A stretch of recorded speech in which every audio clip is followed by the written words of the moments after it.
జగిత్యాల పట్టణంలో ఓ టిఫిన్ సెంటర్లో విక్రయించిన వడలో బొద్దింక రావడంతో ఒక్కసారిగా కస్టమర్స్ అవాక్కయ్యారు. పట్టణంలోని యావర్ రోడ్లో ఉన్న ఓ దోశ సెంటర్ నుంచి ఓ యువకుడు తన పిల్లల కోసం దోశ వడ పార్సల్ తీసుకెళ్లాడు. ఇంటికి వెళ్లి తినే సమయంలో వడలో బొద్దింక కనిపించడంతో కుటుంబ సభ్యులు ఒక్కసారిగా షాకు గురయ్యారు. అనంతరం టిఫిన్ సెంటర్కి వెళ్లి యజమాని ప్రశ్నించగా వర్షాకాలంలో పురుగులు వస్తాయంటూ నిర్లక్ష్యంగా సమాధానం చెప్పినట్లు బాధితుడు ఆరోపించాడు. ఈ ఘటనపై ఫుడ్ సేఫ్టీ అధికారులకు ఫిర్యాదు చేయనున్నట్లు బాధితులు తెలిపారు.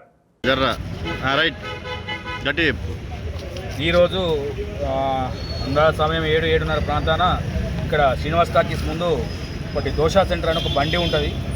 ఒక ప్లేట్ ఇడ్లీ ఒక ప్లేట్ వడ తీసుకొని పోయినాము. ఇంటికి పోయి పార్సల్ ఓపెన్ చేయగానే వడతో పాటు బొద్దింక అండి, వడతో పాటు బొద్దింక కాలిపోయి మీదనే ఉంది.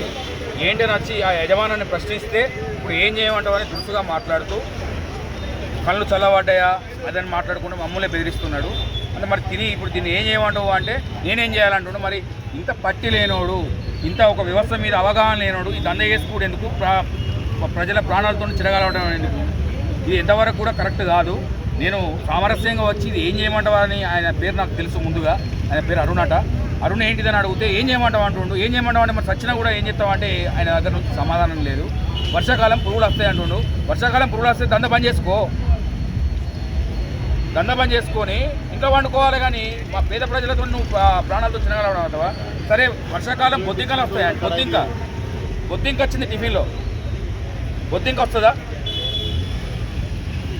దయచేసి ఇది ఫుడ్ ఇన్స్పెక్టర్ గారి దృష్టికి తీసుకువెళ్తాము.